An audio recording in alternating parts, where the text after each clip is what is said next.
Muy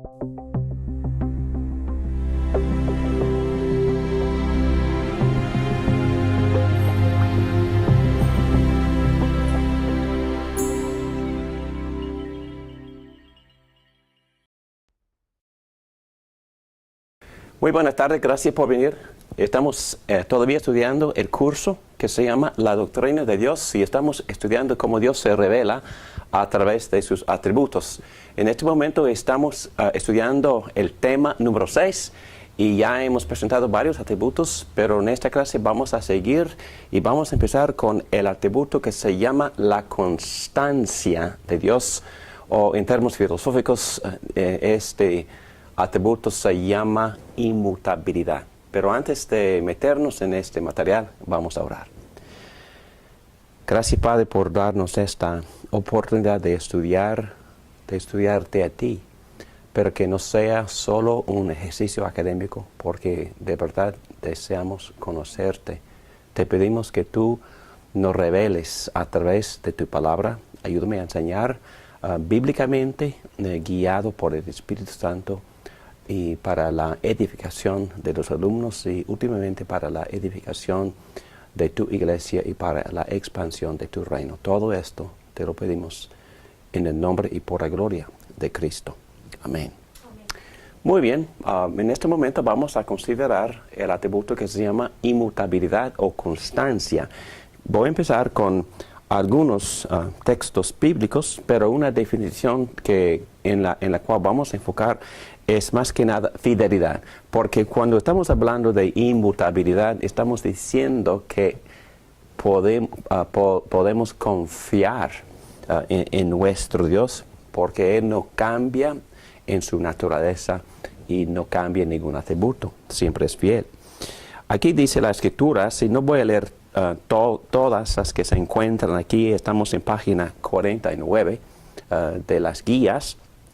Y en Salmo 102, la última parte, del versículo 27, dice así, versículo 27, pero tú eres siempre el mismo y tus años no tienen fin.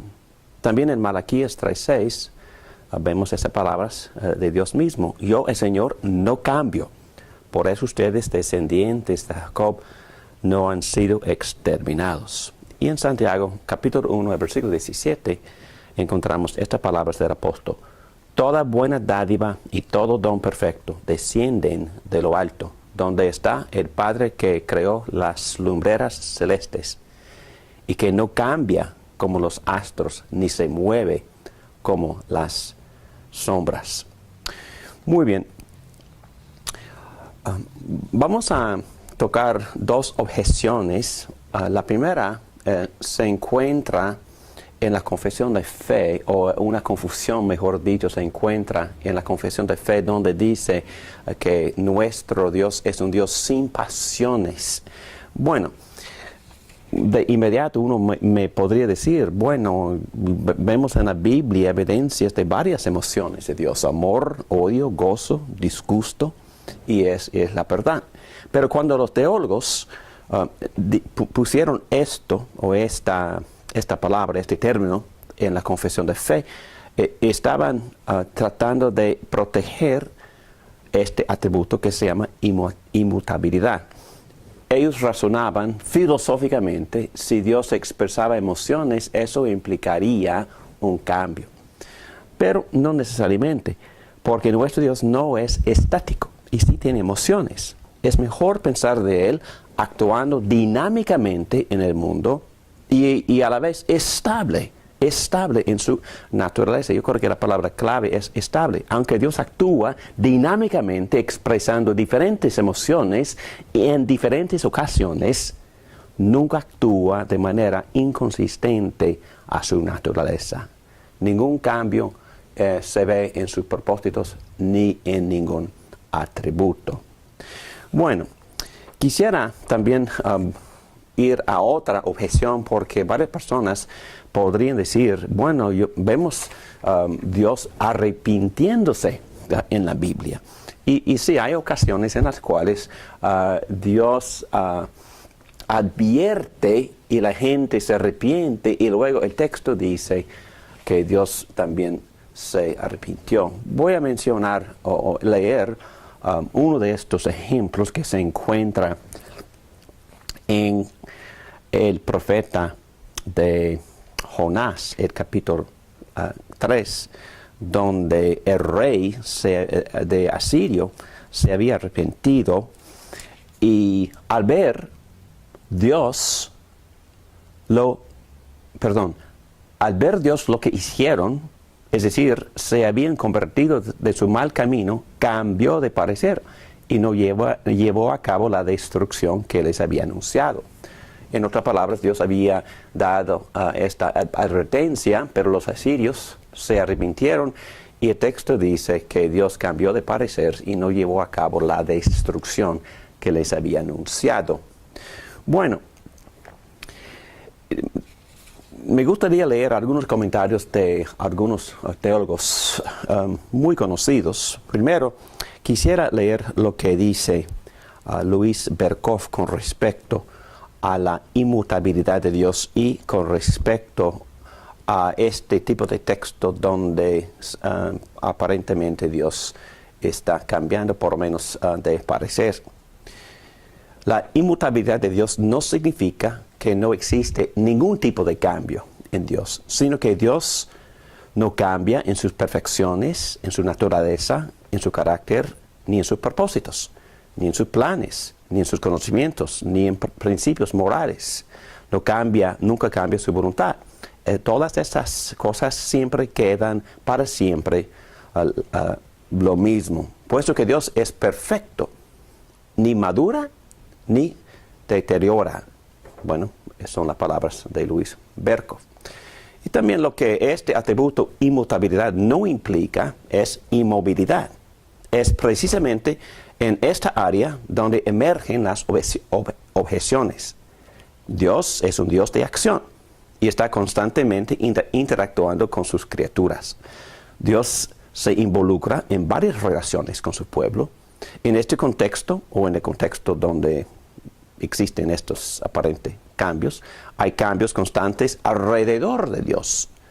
Respondiendo a estos cambios, Dios cambia su relación con el hombre, pero no hay cambio en su esencia, en sus atributos, sus propósitos, sus motivos, ni en sus promesas.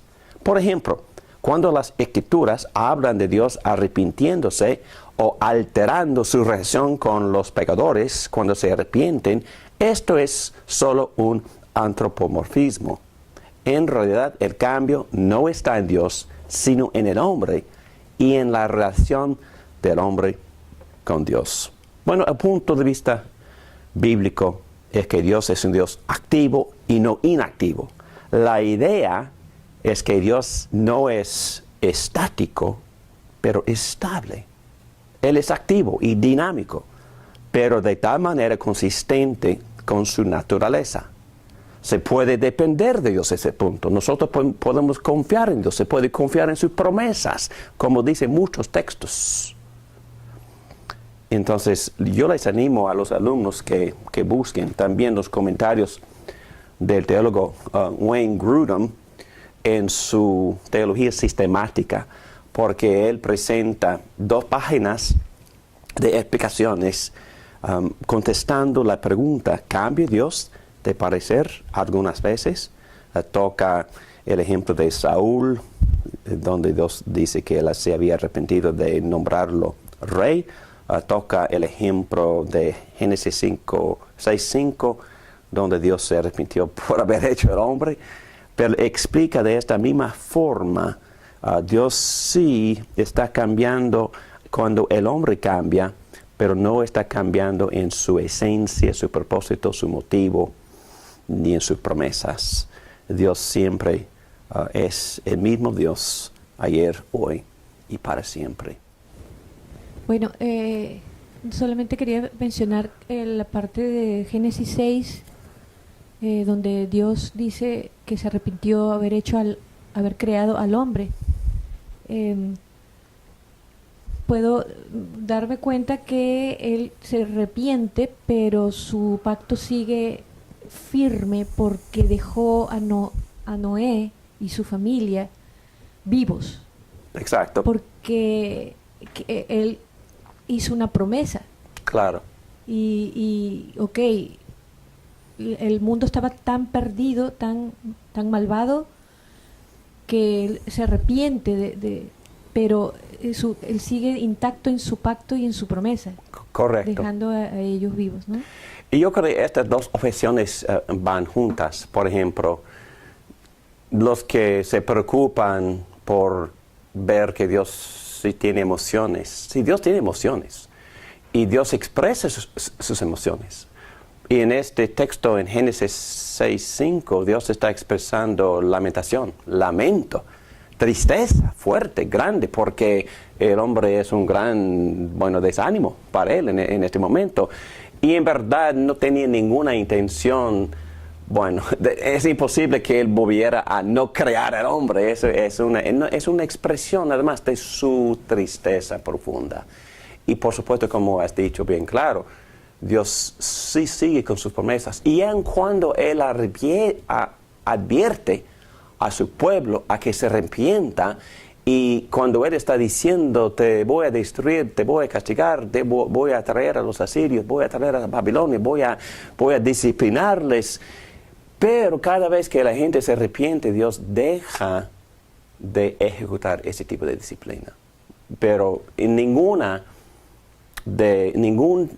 tipo de intercambio entre Dios y su pueblo implica un cambio en la esencia, promesa, decreto, atributo, promesa de Dios. Dios es inmutable en su ser, en su esencia. El siguiente atributo que consideramos es el muy conocido: Dios es todopoderoso. Cuando pensamos de Dios, pensamos en Dios de amor y también en un Dios de poder. Bueno, el poder de Dios es infinito y por eso la palabra todopoderoso. Y es muy interesante que ya hemos aprendido que los nombres de Dios también tienen muchísimo significado.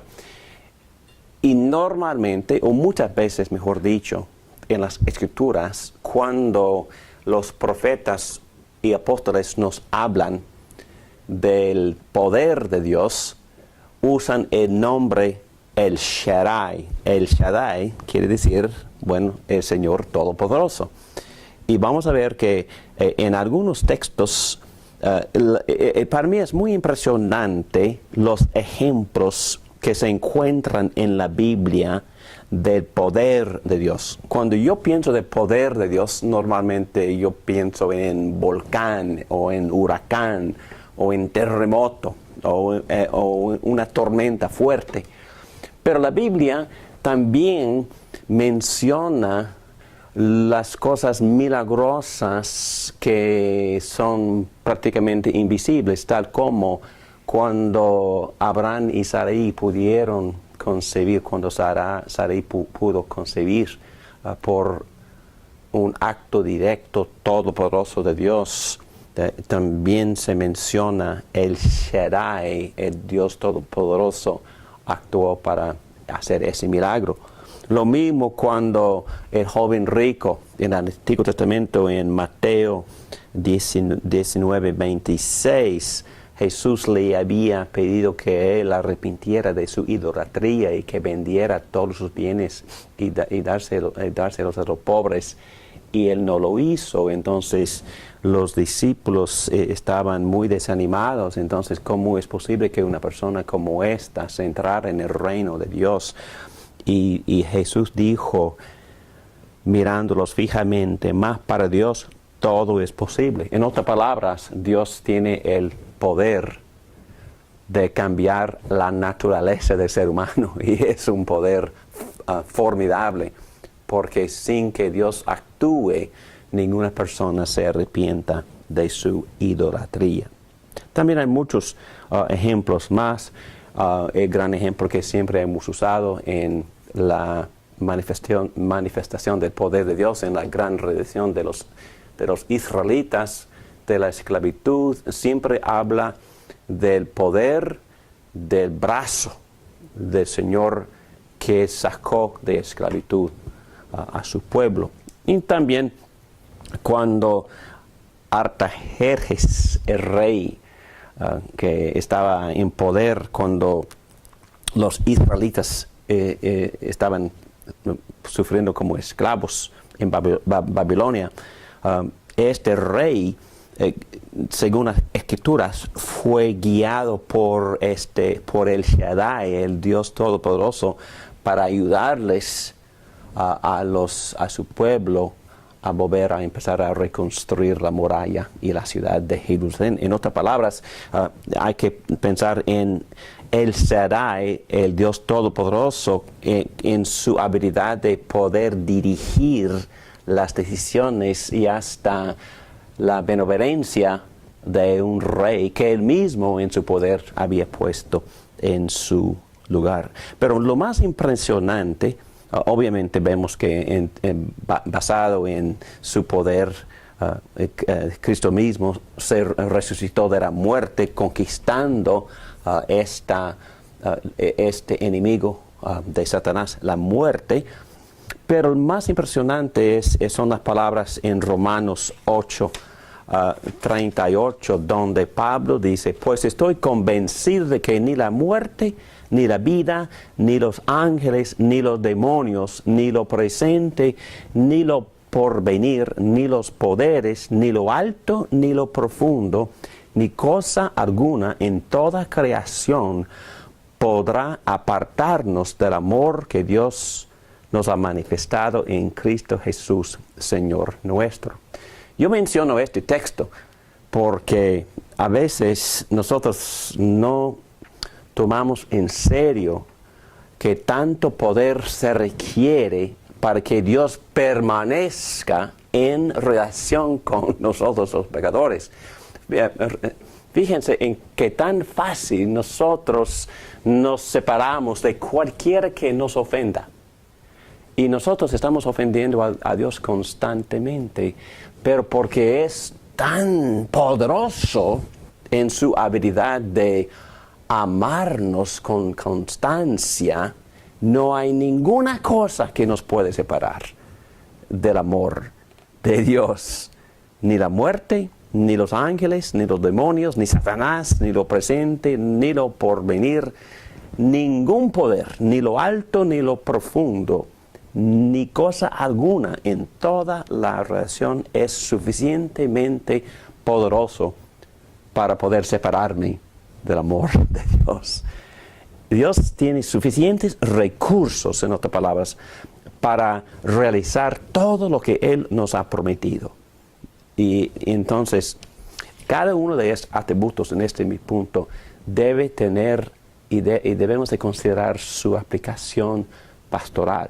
Porque la filosofía es una cosa, pero la Biblia nunca presenta estos atributos para que nosotros meditemos en ellos filosóficamente, sino pastoralmente, constancia y todopoderoso.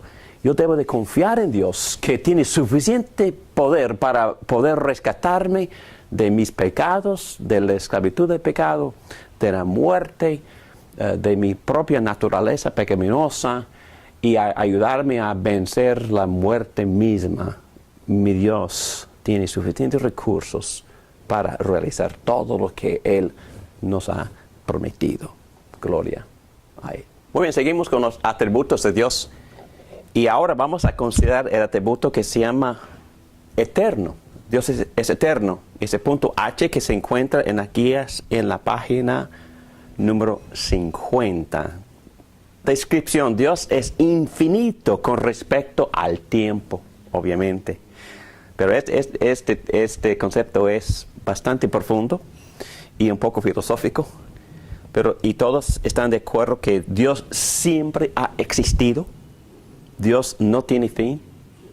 No ha existido ningún momento en que Dios no existiera, que por decirlo así es prácticamente absurdo. Pero vamos a leer varios textos bíblicos con respecto a este atributo de eternidad. Dios es eterno. Primero empezamos con el Salmo 102, versículos 11 y 12. Mis días son como sombras nocturnas. me voy marchitando como la hierba.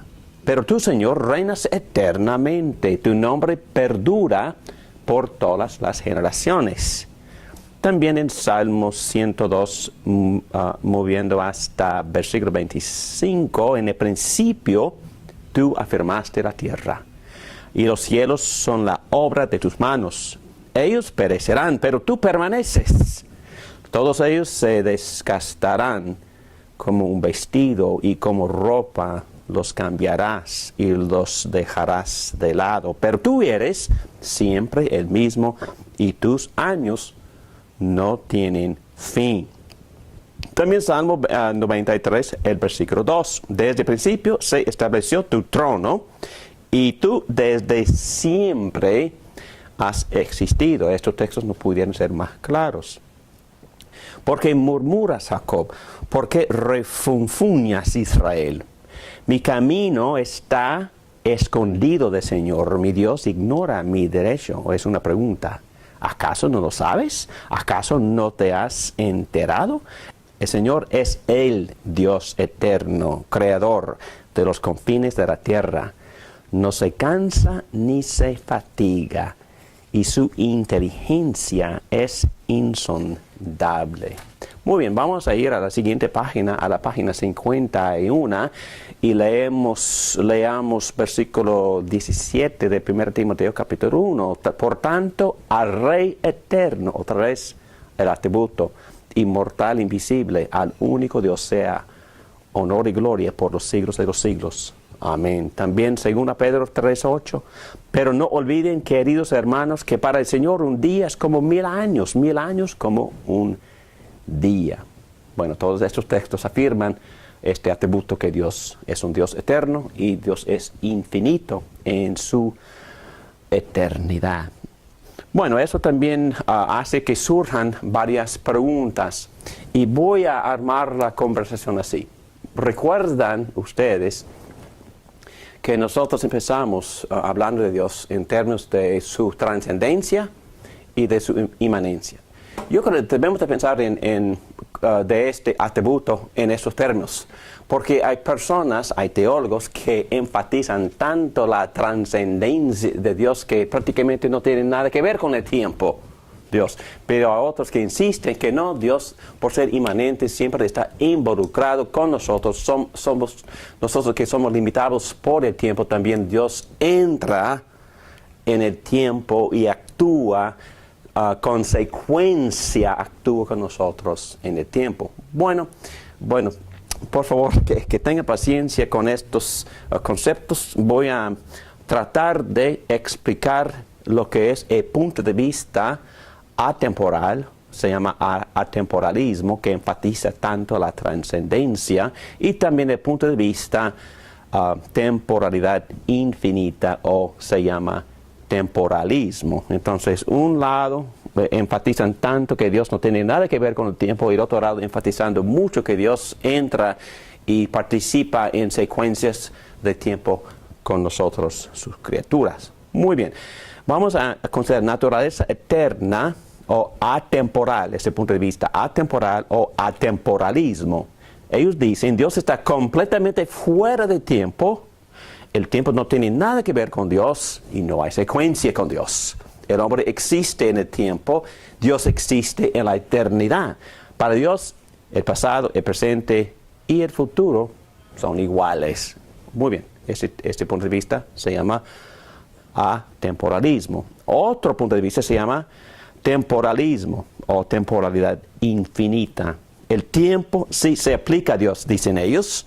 Hay secuencia con Dios, entonces Él tiene que pensar secuentemente y actuar secuentemente con sus criaturas.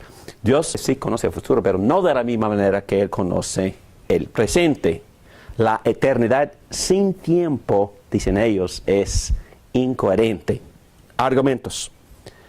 Atemporalismo hace imposible que Dios obre en el mundo. 2. La noción de una persona sin tiempo es incoherente, dice ellos. La idea de sin limitación de tiempo no es concepto bíblico. sino la palabra griega debe traducirse siempre o las eras, o en las eras de las eras. Y es correcto. En griego, en el Nuevo Testamento, en verdad no se encuentra esta frase que siempre usamos, vida eterna. Lo que se encuentra es vida de las eras, de las eras. Entonces, vida que continúa era tras era tras era. Ese es el concepto que encontramos en el Nuevo Testamento. Bueno, la respuesta atemporal al temporalismo. Dicen ellos, atemporalismo, el tiempo, para ellos el tiempo es irrelevante para Dios. Temporalismo, dice, Dios está en el tiempo. Atemporalismo, Dios no es una criatura sujeta al tiempo.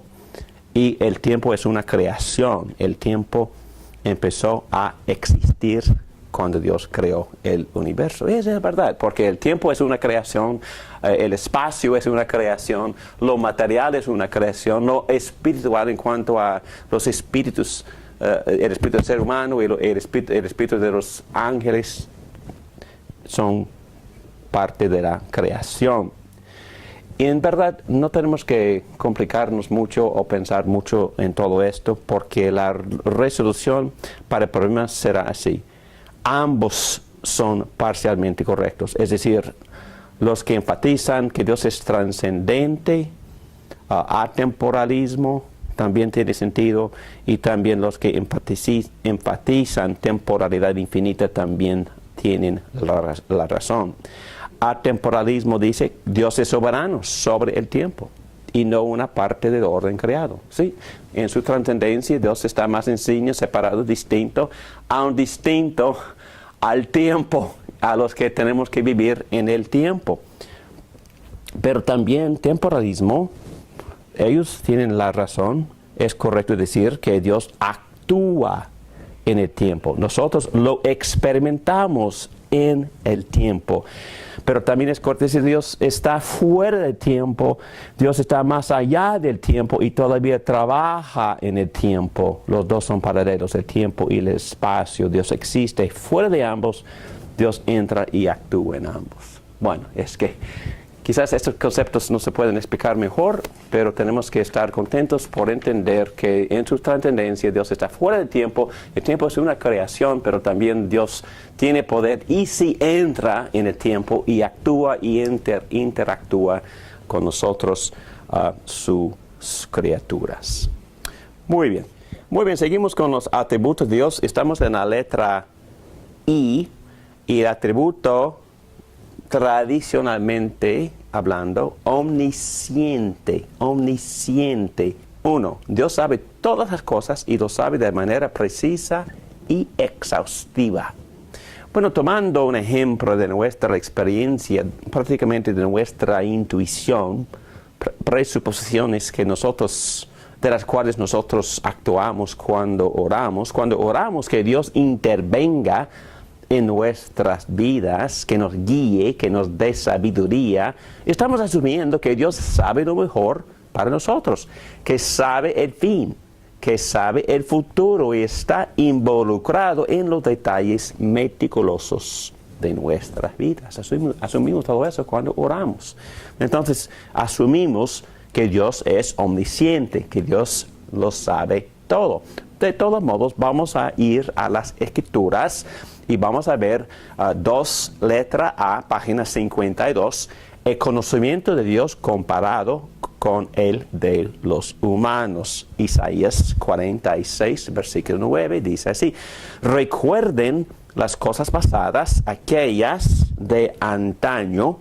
Yo soy Dios, no hay ningún otro. Yo soy Dios, no hay nadie igual a mí. Yo anuncio el fin desde el principio, desde los tiempos antiguos, lo que está por venir.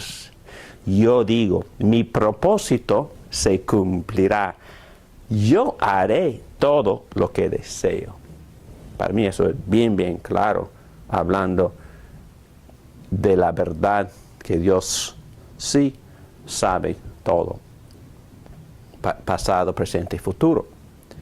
Isaías 55, el versículo 9. Mis caminos y mis pensamientos son más altos que los de ustedes, más altos que los cielos sobre la tierra. Y cuando nos profundizamos en este tema, vamos a ver que es prácticamente imposible entender lógicamente cómo estas verdades pueden ser verdades, porque Dios piensa mucho mejor y mucho más alto de lo que nosotros pensamos. La letra B dice el conocimiento íntimo y absoluto que Dios tiene de nosotros. Hemos visto en varias ocasiones lo que el salmista dice en Salmo 139, versículos 1 a 5.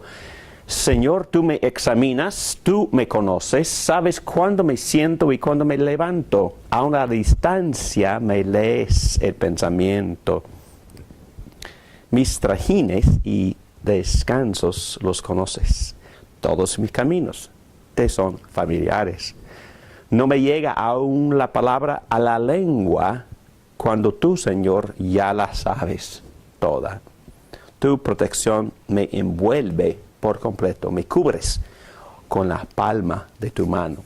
También Job 28, versículo 25 dice, cuando él establecía la fuerza del viento y determinaba el volumen de las aguas.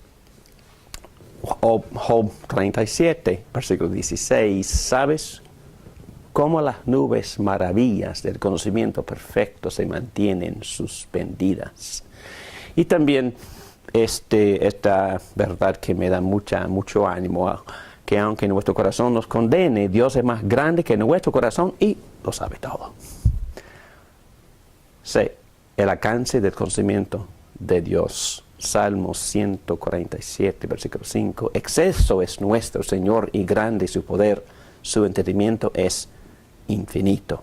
D. El conocimiento de Dios del futuro.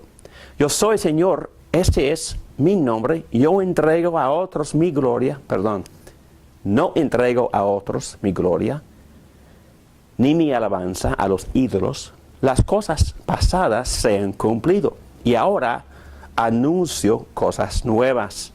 Las anuncio antes que sucedan. Y también seguimos con Mateo 11, versículos 21 a 23. Ay de ti, Corazín, ay de ti, Betsaida, si hubieran hecho en Tiro y en Sidón los milagros que se hicieron en medio de ustedes, ya hace tiempo que se habrían arrepentido con muchos lamentos. Pero les digo que en el día de juicio será más tolerable el castigo para Tiro y Sidón que para ustedes. Y tú, Capernaum, ¿acaso serás levantada hasta el cielo? No, sino que descenderás hasta el abismo. Si los milagros que se hicieron en ti se hubieran hecho en Sodoma, esta habría permanecido hasta el día de hoy. En otras palabras, por hablar así, Jesús está indicando que tiene perfecto conocimiento de todo lo que pasó en el pasado, está presente en el presente, pero también está hablando del día de juicio. Entonces, Jesucristo en ese momento está exhibiendo este atributo divino de la omnisciencia. Él, como un ser divino, lo sabe todo. Bueno, ya hemos dicho cosas quizás hayan causado ciertas dudas, porque el tema de previo conocimiento sí es un poco espinoso para muchos, y hay personas que tratan de explicar de otra forma lo que nosotros llamamos previo conocimiento, o quizás más filosóficamente presciencia, pero es más personal hablar de los conocimientos previos de Dios. Vamos a empezar así. La Biblia afirma tanto el conocimiento de Dios sobre el futuro como nuestra responsabilidad por nuestras acciones. Entonces vamos a ver esto en varios textos. Lo que estamos afirmando desde el principio son dos cosas. Dios sí sabe el futuro, pero los conocimientos de Dios acerca del futuro nunca nos quitan a nosotros ninguna responsabilidad, porque somos responsables por nuestras acciones. Los planes de Dios, el previo conocimiento de Dios y también sabiendo que Dios sabe el futuro, eso tampoco está en conflicto con mi responsabilidad. Vamos a ver varios textos. Siempre he escuchado las personas que todavía no conocen a Cristo que Judas Iscariote, que él fue uno de los grandes apóstoles, se está escuchando mucho ahora, porque él tuvo un papel muy importante, porque como Dios tenía que cumplir, es como un poco absurdo, pero como lógico para ellos, ¿no? Uh-huh. Porque ellos piensan de que si eso se tenía que cumplir, Uh-huh. entonces las personas ya no tienen responsabilidad, Uh-huh. Uh-huh. porque ya estaba predicho, ya estaba anunciado desde que todo lo que le iba a pasar a Cristo. Entonces esas personas nacieron para que se cumpliera lo que Jesucristo había dicho. O sea, no tienen ninguna responsabilidad, porque nacieron para que se cumpla la palabra. Entonces hay muchos que ahora en estos tiempos están diciendo eso. Bueno, me imagino que desde siempre eso ha sido la protesta y la forma en que tú lo expresaste es precisamente el aparente conflicto. Y vamos a meternos ahora mismo en ese asunto, pero voy a empezar por decir que la Biblia sin vergüenza y sin sentir la necesidad de explicarlo, presenta ambas posiciones. Que Dios planea todo, que si este hijo de perdición sí fue elegido para lo que hizo, pero lo hizo por su propia voluntad y él es responsable por lo que hizo. Pero se pueden nombrar un montón de ejemplos. Por ejemplo, me gusta muchísimo el ejemplo de... Entonces voy a buscar, voy a empezar aquí. En la Biblia, en Génesis, me encanta esta historia de José, porque cuando los hermanos de José, ¿conoces la historia, verdad? Que los hermanos lo habían vendido como esclavo, pensando que ya, por supuesto, ya estaba muerto, pero lo encontraron prácticamente como rey de Egipto y tenían temor. Estaban a punto de morir por miedo, pensando que ahora su hermano, que tenía toda la autoridad, los iba a matar. Y aquí me gusta muchísimo esta conversación que se encuentra en dos textos. Primero en capítulo 45, dice así. Voy a empezar con versículo 3. Yo soy José, les declaró a sus hermanos, ¿vive todavía mi padre? Pero ellos estaban tan pasmados que no atinaban a contestarle. No obstante, José insistió, acérquense. Cuando ellos se acercaron, él añadió, yo soy José, el hermano de ustedes a quien vendieron a Egipto. Pero ahora, por favor, no se aflijan más si se reprochen el haberme vendido, pues en realidad fue Dios quien me mandó delante de ustedes para salvar vidas. Y nosotros sabemos que Él salvó nada más las vidas de los egipcios, pero de personas de muchísimas naciones que habían venido buscando pan porque no había pan durante el tiempo de escasez. Y los hermanos de José también fueron a Egipto en busca de pan. Y eso tiene muchísima implicación porque también ellos tenían en sí la semilla del Mesías, según las promesas que Dios había hecho a Abraham, pero también a Isaac y al padre José. Y entonces prácticamente José estaba en la posición como el Salvador del mundo. Y él está diciendo, ustedes sí pecaron. Y vamos a ver exactamente eso en capítulo 50, versículo 19. No tengan miedo, les contestó José. ¿Puedo acaso tomar el lugar de Dios? es verdad que ustedes pensaron hacerme mal. Entonces, ellos sí son culpables del mal que hicieron. Son responsables, 100% responsables. En verdad, que ustedes pensaron hacerme mal, pero Dios transformó ese mal en bien para lograr lo que hoy estamos viendo, salvar la vida de mucha gente. Bueno, entonces hay muchos textos así, y voy a leer uno más. Y eso el siguiente se encuentra en Hechos 2:23. Aquí está en página 55, en las notas, en las guías. Este fue entregado, Jesucristo, según el determinado propósito y el previo conocimiento de Dios, y por medio de gente malvada.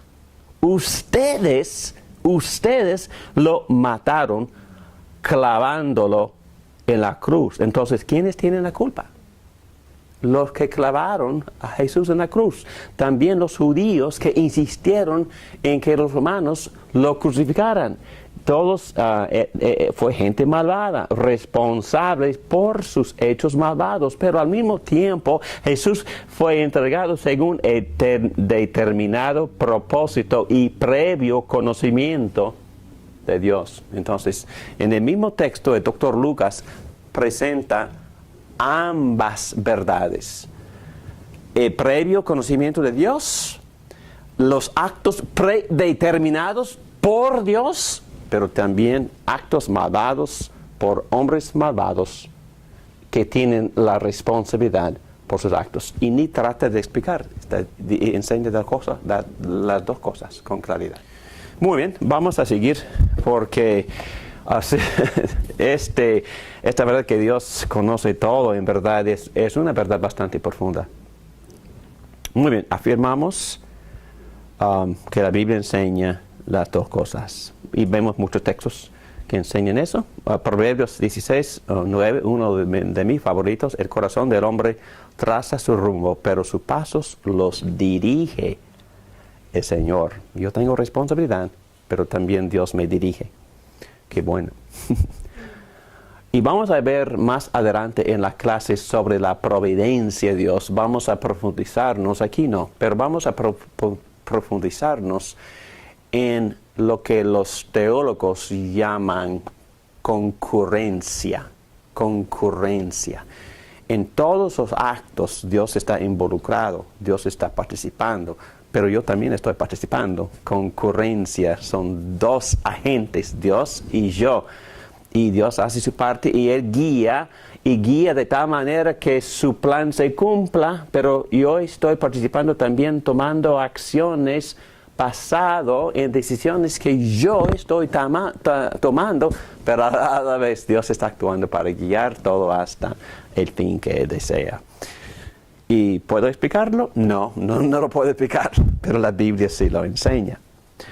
Hay muchos textos así en Daniel capítulo 4. Voy a empezar aquí abajo porque quizás ya conocen la historia de Nabucodonosor, que se arrepintió, y aquí dice en la última parte del versículo 34, su dominio es eterno, su reino permanece para siempre, ninguno de los pueblos de la tierra merece ser tomado en cuenta. Dios hace lo que quiere con los poderes celestiales y con los pueblos de la tierra. No hay quien se oponga a su poder, ni quien le pida cuentas de sus actos. Ya hemos leído Hechos 2, pero Efesios capítulo 1, versículo 11 también es muy claro. En Cristo también fuimos hechos herederos, pues fuimos predestinados según el plan de aquel que hace todas las cosas conforme al designio de su voluntad. También el libro de Hebreos, y estamos en la página 55 en las guías, Hebreos 13:21, que Él los capacite en todo lo bueno para hacer su voluntad, y que por medio de Jesucristo Dios cumpla en nosotros lo que le agrada. A Él sea la gloria por los siglos de los siglos.